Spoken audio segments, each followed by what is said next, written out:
जय हिंद, नमस्कार साथियों। स्वागत है आप सभी का आपके अपने YouTube channel physical education infinity में। कैसे हैं आप सभी लोग? मैं आशा और उम्मीद करता हूं आप सब लोग बहुत अच्छे होंगे, स्वस्थ होंगे, मस्त होंगे और आप सभी लोगों की तैयारी बहुत अच्छी चल रही होगी।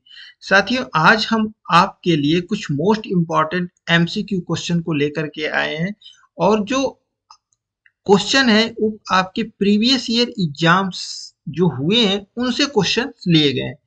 तो ये क्वेश्चन श्योर है कि आगे आने वाली जो भी आपकी परीक्षाएं हैं, चाहे चाहे यूपी टीजीटी हो, केवीएस हो, एनवीएस हो, एलटी हो, डी ट्रिपल एस हो, जो भी आपके एग्जाम्स होने वाले हैं उसमें श्योर है कि आने की संभावनाएं पूरी बनती हैं। तो आइए हम लोग शुरू करते हैं, हाथ से हाथ मिलाएं, फिजिकल एजुकेशन को आगे बढ़ाएं और शुरुआत करते हैं आप सभी लोगों के साथ क्वेश्चन नंबर फर्स्ट की। तो क्वेश्चन नंबर फर्स्ट है आप सभी लोगों के सामने स्क्रीन पे। तो साथियों, एक बार चैनल को सब्सक्राइब कर दीजिए और नोटिफिकेशन बेल को जरूर दबाइए और अपने दोस्तों में भी जरूर शेयर करिए कि जिससे आपके दोस्त भी आपके साथ साथ चले और एग्जाम को क्वालिफाई करें।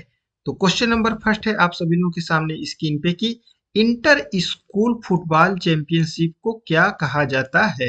What is the inter school football championship also called? Rovers Cup, Durand Cup, Subroto Cup या फिर नन ऑफ दीज। तो साथियों, जैसा कि मैं आपको बता दूं कि जो इंटर स्कूल फुटबॉल की जो चैंपियनशिप होती है ये होती है सुब्रतो कप को कहा जाता है। ठीक है, राइट आंसर हो जाएगा इसका। अब जो सुब्रतो कप है ये एक प्रतिष्ठित अंतरराष्ट्रीय अंतर स्कूल फुटबॉल टूर्नामेंट है। इसकी शुरुआत कब से हुई है? तो 1960 में इसकी शुरुआत हुई है। इसका नाम भारतीय वायुसेना के एयर मार्शल कौन थे? तो सुब्रतो मुखर्जी के नाम पर रखा गया है। और इस टूर्नामेंट में एशिया के कई देशों के छात्र क्या करते हैं? भाग लेते हैं। ठीक है। अब इसी के साथ साथ जो रोवर्स कप है, रोवर्स कप यह भारत का दूसरा सबसे पुराना फुटबॉल टूर्नामेंट है और रोवर्स कप की जो शुरुआत हुई है तो ये 1891 में इसकी शुरुआत हुई है। यह ब्रिटिश फुटबॉल जो प्रेमियों ने इसकी शुरुआत कहाँ की थी? तो ये बम्बई में की थी और साल 2000 से 2001 में मोहन बागान ने चर्चिल ब्रदर को हराकर यह टूर्नामेंट जीता था। ठीक है।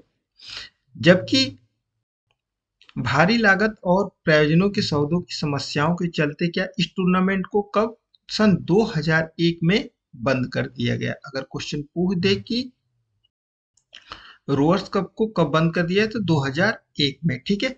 लेकिन वेस्टर्न इंडिया फुटबॉल एसोसिएशन ने WIFA का फुल फॉर्म क्या हो गया? वेस्टर्न इंडिया फुटबॉल एसोसिएशन इस टूर्नामेंट को क्या किया? फिर से शुरू करने की कोशिश कर रहा है। ठीक है। चलिए अब बात कर लेते हैं डूरंड कप की। तो ये भारत का सबसे पुराना फुटबॉल टूर्नामेंट है डूरंड कप।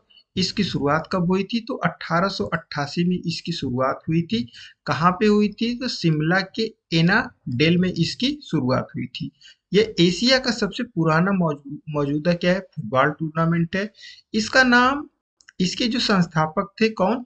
तो सर मोर्टिमर डूरंड के नाम पे इसका नाम रखा गया था। सर मोर्टिमर डूरंड के नाम पे इसका नाम रखा गया था।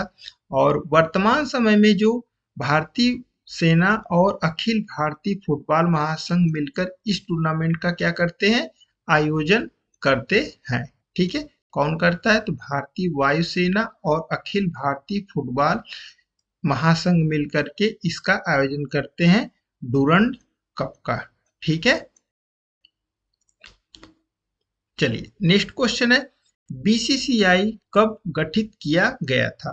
When was BCCI formed? 1909 में, 1926, 1928 या फिर 1931 में? तो बीसीसीआई की जो स्थापना हुई थी तो ये 1928 में इसकी स्थापना हुई थी। अब अक्सर एग्जाम में क्वेश्चन पूछ देता है आपसे कि बीसीसीआई का फुल फॉर्म क्या होता है? तो बीसीसीआई का जो फुल फॉर्म होता है ये होता है board of cricket for control in India, BCCI का फुल फॉर्म होता है। इसकी स्थापना कब हुई थी? तो दिसंबर 1928 में इसकी स्थापना हुई थी। और इसके जो पहले जो प्रेसिडेंट थे कौन थे? आर ई ग्रांट गोविंद इसके पहले फर्स्ट प्रेसिडेंट इसके थे। ठीक है। और इसके जो सेक्रेटरी थे तो एंथोनी डी मेलो इसके सेक्रेटरी थे। अब बात कर लेते हैं कि जो करंट टाइम में प्रेसिडेंट कौन है। तो इसके जो करंट टाइम में प्रेसिडेंट है साथियों, ये है मिथुन मिन्हास है। कौन है? मिथुन मिन्हास। ठीक है।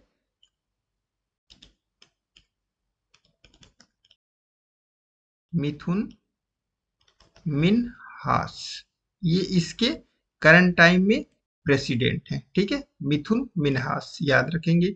इसका जो हेडक्वार्टर है कहाँ पे? तो मुंबई में इसका हेडक्वार्टर है।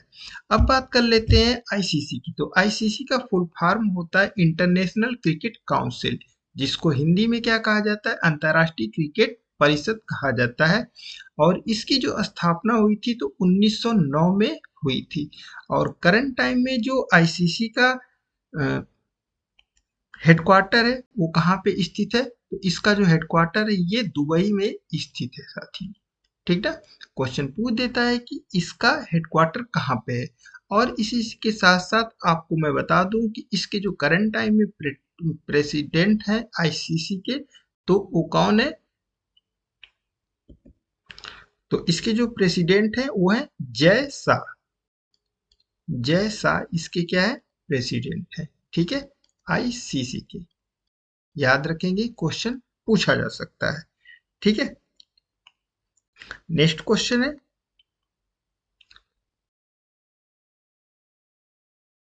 चलिए हाँ एक चीज और पूछ देता है कि 1989 में इसका नाम बदल करके क्या कर दिया गया था? तो इंटरनेशनल क्रिकेट काउंसिल कर दिया गया था। ठीक है साथियों।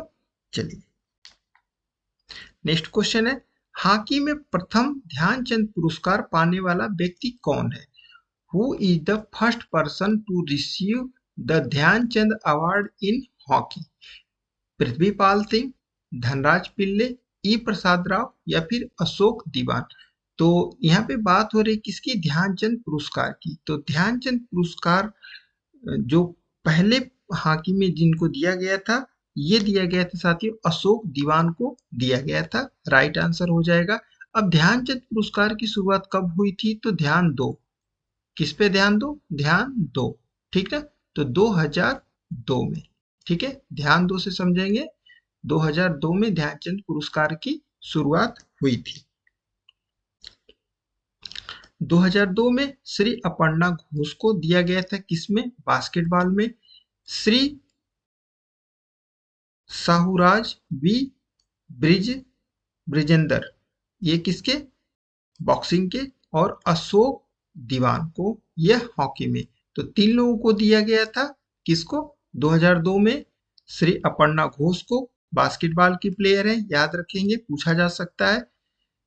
साहुराज विजेंदर को दिया गया था बॉक्सिंग के लिए। और अशोक दीवान को दिया गया था किसके लिए? यह हॉकी के लिए दिया गया था। याद रखेंगे, क्वेश्चन इंपॉर्टेंट है और पूछा जा सकता है। नेक्स्ट क्वेश्चन है कि लिपिड और स्टेरॉइड हार्मोन के निर्माण में क्या मदद करता है? What help in the formation of lipid and steroid hormones? Golgi apparatus, rough endoplasmic reticulum, smooth endoplasmic reticulum या फिर माइटोकॉन्ड्रिया?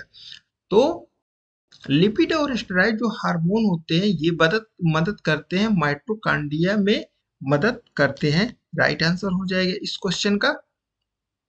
बढ़ते हैं नेक्स्ट क्वेश्चन की तरफ। मानव चेहरे में कुल कितनी हड्डियां पाई जाती हैं? How many bones are found in the human face? 206, 14, 22 या फिर 12? तो मनुष्य के चेहरे में च से चेहरे और च से 14, एक ट्रिक मैं आपको बता रहा हूँ, च से चेहरा और च से 14। तो चेहरे में कितनी हड्डियां पाई जाती हैं? 14 हड्डियां पाई जाती हैं। और मनुष्य के पूरे शरीर में कितनी पाई जाती हैं? तो 206 हड्डियां पाई जाती हैं। फिलहाल इस क्वेश्चन के अकॉर्डिंग जो राइट आंसर हो जाएगा ये 14 इज ए राइट आंसर हो जाएगा। अब देख लीजिए खोपड़ी, शरीर में कुल कितनी, तो 206 हड्डियां मैंने आपको बताया ही। खोपड़ी में कुल कितनी होती है, 22 हड्डियां होती है। चेहरे में 14 और कपाल क्रेनियम में कितनी होती है, तो कुल 8 हड्डियों की संख्या होती है। जिसमें देख लेते हैं तो क्या लैक्रिमल की संख्या कितनी होती है, 2 होती है। जाइगोमेट्रिक बोन की संख्या 2 होती है। बोमर जो होती है कहाँ पे होती है, तो ये नाक पे होती है बोमर, इसकी संख्या एक। नेजल की संख्या 2 होती है। इंफीरियर नेजल की संख्या 2 होती है। मैक्सिबल की संख्या, मैक्सिला की संख्या कितनी होती है, तो 2 होती है, जिसको क्या कहा जाता है, ऊपर का, ठीक ना। और नीचे के जबड़े को क्या कहा जाता है, मैंडिबल कहा जाता है, ठीक है। और जो तलवा होता है उसको क्या कहता है, प्लेटिलाइन कहा जाता है। तो 2, तो कुल कितनी संख्या हो गई, 14 हो गई। चेहरे में कुल कितनी हड्डियां होती हैं, तो 14 हड्डियां होती हैं। नेक्स्ट क्वेश्चन है, किस पुरस्कार को लाइफ टाइम अचीवमेंट अवार्ड भी कहा जाता है। Which award is also called life time achievement award. Arjun award, Rajiv Gandhi Khel Ratna award, Dronacharya award या फिर ध्यानचंद्र अवार्ड। तो लाइफ टाइम अचीवमेंट अचीवमेंट की बात हो रही है, तो ये कहा जाता है ध्यानचंद अवार्ड को लाइफ टाइम अचीवमेंट अवार्ड कहा जाता है। राइट आंसर हो जाएगा इस क्वेश्चन का। अब इसी के साथ साथ तो ध्यानचंद पुरस्कार 2002 में इसकी शुरुआत की गई थी। और किसके नाम पे दी गई थी, तो ध्यानचंद जी के नाम पे ये पुरस्कार की शुरुआत हुई थी। और खेलों में लाइफ टाइम अचीवमेंट के लिए पुरस्कार दिया जाता है, याद रखेंगे इस चीज को, ठीक है। जिसे आधिकारिक तौर पर किसको, खेल और खेलों में लाइफ टाइम अचीवमेंट के लिए पुरस्कार दिया जाता है। और भारत का आजीवन उपलब्धि खेल सम्मान है, ये भी चीजें याद रखेंगे। नेक्स्ट पॉइंट है कि राजीव गांधी खेल रत्न पुरस्कार, इसकी शुरुआत कब हुई थी, तो 1991 में इसकी शुरुआत हुई थी। और इसमें जो कुल नगद धनराशि दी जाती है, तो कितनी दी जाती है, 25 लाख रुपए दी जाती है। और ये प्रदान किया जाता है मिनिस्ट्री ऑफ यूथ अफेयर्स के द्वारा, प्रतिवर्ष प्रदान किया जाता है। कितने तारीख को प्रदान किया जाता है, तो हर साल 29 अगस्त को प्रदान किया जाता है, ठीक ना। हर साल खेल दिवस के रूप में भारत में खेल दिवस कब मनाया जाता है, तो 29 अगस्त को मनाया जाता है खेल दिवस, ठीक ना। किसके जन्मदिन पे मनाया जाता है खेल दिवस, तो ये मनाया जाता है साथियों मेजर ध्यानचंद जी के जन्मदिन पे मनाया जाता है, खेल दिवस मनाया जाता है। हम बात कर रहे थे राजीव गांधी खेल रत्न पुरस्कार की, तो ये पहला जो पुरस्कार दिया गया था 1991 में विश्वनाथन आनंद को ये पुरस्कार दिया गया था। अब ये भारत का सबसे सर्वोच्च खेल सम्मान पुरस्कार है, जिसको राजीव गांधी खेल रत्न पुरस्कार कहा जाता है।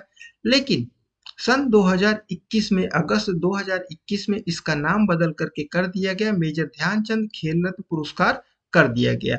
और इसकी जो घोषणा हुई, ये हमारे जो प्रधानमंत्री, प्रिय प्रधानमंत्री नरेंद्र दास दामोदर दास जी मोदी ने, इन्होंने 6 अगस्त 2021 को नाम बदल करके इतना खिलाड़ियों के अंदर, सबके अंदर, हम लोगों के अंदर जोश भर दिया कि हम लोगों को 2-2 नाम याद करना पड़ रहा है। कितनी अच्छी बात है ना, नाम बदल करके एक नया नाम कर दिया, क्या नया नाम कर दिया गया, राजीव गांधी खेल रत्न पुरस्कार का नाम बदल करके मेजर ध्यानचंद खेल रत्न पुरस्कार कर दिया गया, ठीक है। तो इस घोषणा के पीछे की वजह जो क्या थी, तो टोक्यो ओलंपिक में पुरुष और महिला हॉकी टीमों का शानदार प्रदर्शन। प्रधानमंत्री मोदी ने कहा था कि देशवासियों के आग्रह के बाद उन्होंने ये फैसला लिया है साथियों, ठीक है। चलिए नेक्स्ट पॉइंट, अब होती है बात, होती है अर्जुन पुरस्कार की। तो अर्जुन पुरस्कार को दिए जाने वाला एक, खिलाड़ियों को दिया जाने वाला एक पुरस्कार है, जो किसके द्वारा प्रदान किया जाता है, भारत सरकार के द्वारा ये पुरस्कार प्रदान किया जाता है। और ये पुरस्कार जो दिया जाता है उत्कृष्ट प्रदर्शन के लिए दिया जाता है। इसकी जो शुरुआत हुई थी, तो 1961 में इसकी शुरुआत हुई। और इसमें जो पुरस्कार की राशि होती है कुल 15 लाख रुपए इसकी पुरस्कार राशि होती है। इसमें जो दिया जाता है, अर्जुन की कांस्य की प्रतिमा दी जाती है और एक प्रशस्ति पत्र दिया जाता है। खिलाड़ियों का जो रिकॉर्ड देखा जाता है पिछले 4 साल का, वो रिकॉर्ड देखा जाता है इंटरनेशनल लेवल पे। अंतरराष्ट्रीय स्तर पर।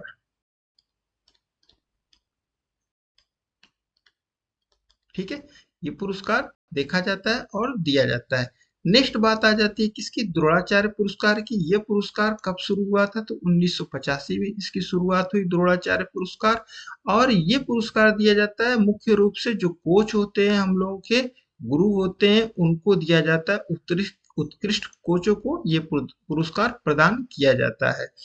इस पुरस्कार का नाम महाभारत के हिंदू महाकाव्य जो द्रोणाचार्य या गुरु द्रोण के नाम पर ये रखा गया।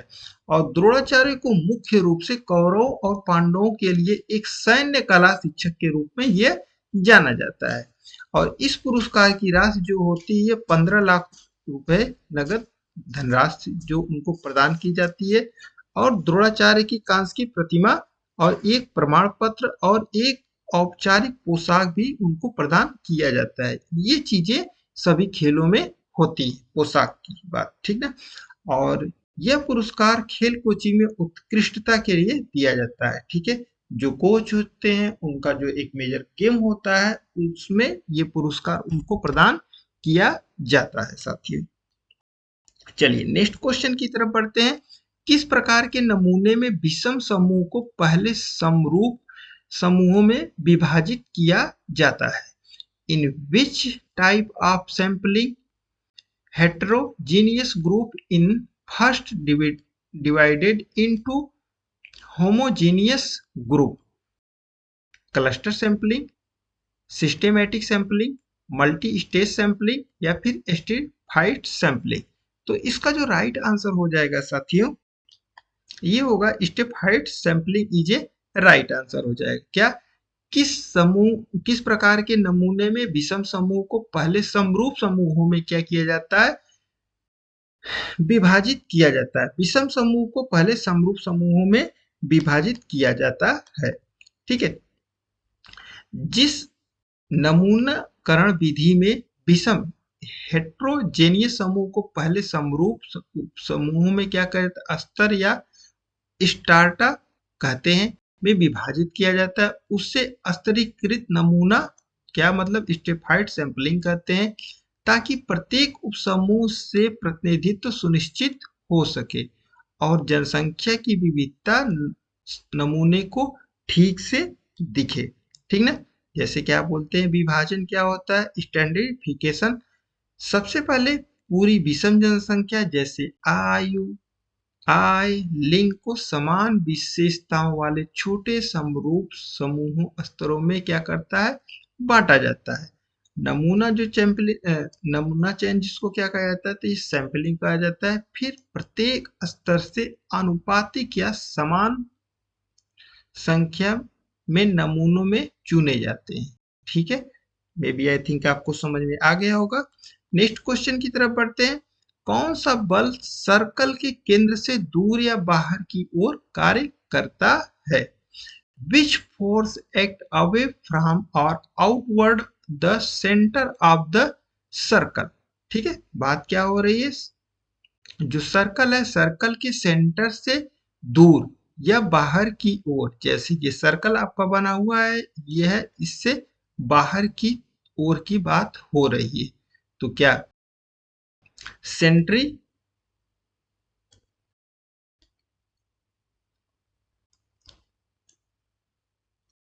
Centripetal force, centripetal force, centrifugal. ठीक है, ये सेंट्रीफ्यूगल है। ठीक है, दोनों में एक ही टाइप हो गया। तो centripetal force, centrifugal force, gravitational force या फिर बायंड फोर्स। तो इसका जो फिलहाल राइट आंसर हो जाएगा क्या हो जाएगा, centrifugal force is a right answer हो जाएगा। Option B is a right answer हो जाएगा साथियों। ठीक है, चलिए नेक्स्ट क्वेश्चन की तरफ बढ़ते हैं हम लोग।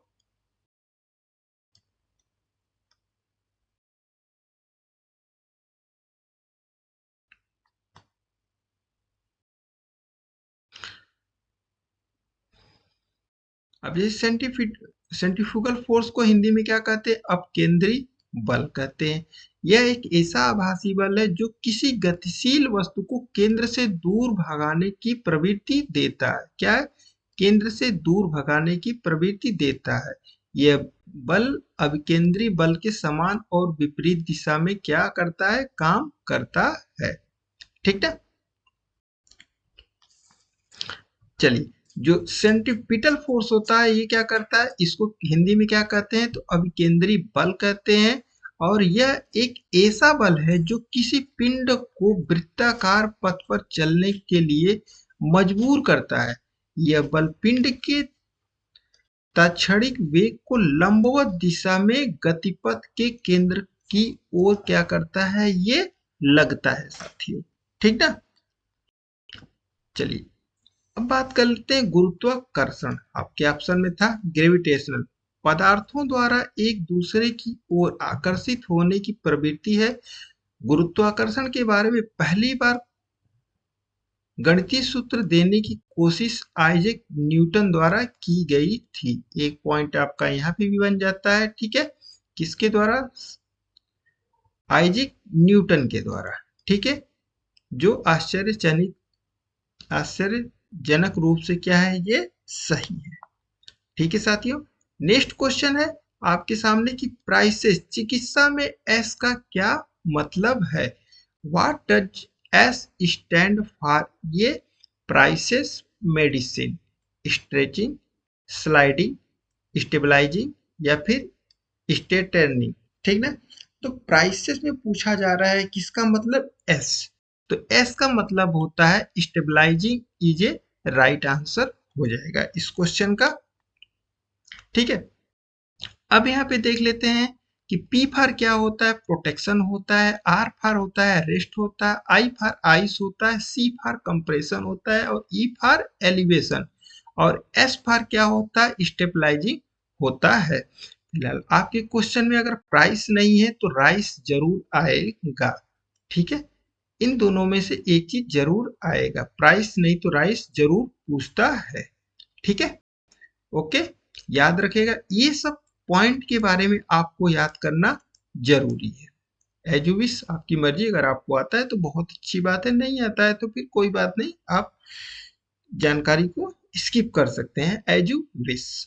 नेक्स्ट क्वेश्चन है कि मस्तिष्क का कौन सा हिस्सा शरीर के तापमान को नियंत्रित करता है। Which part of the brain control body temperature, medulla oblongata, pons varolii, thymus, thalamus या फिर हाइपोथैलेमस। तो मस्तिष्क का कौन सा हिस्सा जो हमारे तापमान को नियंत्रित करता है, तो ये करता है साथियों हाइपोथैलेमस करता है। राइट आंसर हो जाएगा इस क्वेश्चन का।